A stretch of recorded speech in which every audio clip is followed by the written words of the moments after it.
பங்குனி உத்திரம்ல அதுக்கு நீர்மோர் பானகம் செஞ்சுருக்கோம். இந்த செய்முறை எப்படின்னு பாருங்கள். எப்படி நான் சொல்கிறேன் பாருங்கள். இந்த பானகம் பாருங்கள். பானகம் எப்படி செய்கிறேன்னு உங்களுக்கு காட்டுறேன். அதுக்கான தேவையான பொருட்கள் காட்டுறேன் பாருமா. இதோ வெல்லம் 1 கிலோமா, அதுக்கான எலுமிச்சம்பழமா 2 எலுமிச்சம்பழம், அப்புறம் ஏலமும் சுக்கும் பாருங்கள் நுணுக்கி வச்சுருக்கேன். இதுக்கு புளி இதை நல்லா வெந்நீரில் வச்சு ஊற்றினுக்கு இந்த ஊற்றி கரைச்சி ஊற்றணுமா. வெல்லத்தை கரைச்சிக்கணும்.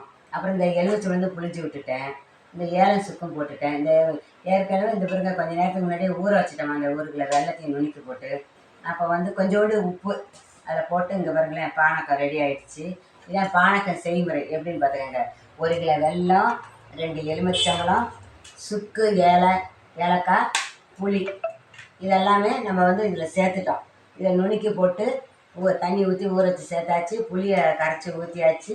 இந்த போட்டாச்சு. இந்த எலுமிச்சம்பழம் புளிஞ்சு விட்டாச்சு. இப்போ இந்த பாருங்க, நீங்கள் இது மாதிரி செஞ்சு பாருங்கள். இந்த பாருங்க இதில் காட்டுற பாருங்கள், சாப்பிட்டு பாருங்கள். பானக்கம் நீங்கள் இது மாதிரி செஞ்சு பாருங்கள். சூப்பராக நல்லா இருக்குமா. இது பார்த்தீங்களா, இதோ பானக்கம் இது. இந்த பாருங்க அடுத்த நீர்மோர் எப்படி செய்கிறதுன்னு காட்டுறேன் பாருமா. இங்கே பாருங்க, இந்த இதை மற்ற வச்சு இதை கடைஞ்சி வச்சுக்கிட்டேம்மா. கடைஞ்சி தயிரை வாங்கி கடைஞ்சி வச்சுட்டேன்.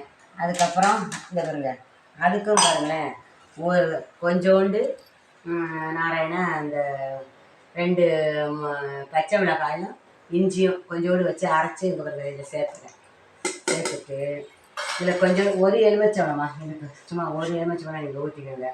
புளிப்பு இல்லாட்டி 1 எலுமிச்சம்பழம் ஊற்றிக்கோங்க. இந்த பாருங்க இந்த 1 எலுமிச்சம்பழத்தை ஊற்றிக்கோங்க. இந்த பாருங்க இதுக்கு இந்த கொத்தமல்லி கருவேப்பிலை, அப்புறம் பாருங்க பெருங்காயத்தூள் போட்டு அது ஏன் இஞ்சியும் அந்த இதுவும் போடுறோம்னா டேஸ்ட்டு கொடுக்குமா. அங்கே பாருங்களேன் எப்படி பாருங்க வெண்ணெயோடு நம்ம மத்தில் கடைஞ்சோம்னா வெண்ணெயோடு இருக்குது. அப்படியே தயிரை வாங்கி அப்படியே நீங்கள் இது பண்ணக்கூடாதுமா. அப்படியே வெண்ணெயோடு பார்த்தீங்களா, வெண்ணெயோடு நிற்கிது பாருங்க நல்லா. இந்த பாருங்க இப்போ வந்து இது உங்களுக்கு இந்த கலையத்தில் ஊற்றி காட்டுறேன் பாருங்க. நல்ல ஜில்லுன்னு வருங்க. இப்போ நீர்மோர் செய்வது எப்படி, பானக்கம் செய்வது எப்படின்னு பாருங்கள். இது மாதிரி செஞ்சு பாருங்கள். இந்த பாருங்க இது பாருங்க இது நீர்மோர், இது பானக்கம். இது மாதிரி செஞ்சு பாருங்கள். குடிச்சிட்டு சொல்லுங்கள். நல்லதே நினைங்க, நல்லதே நடக்கும்.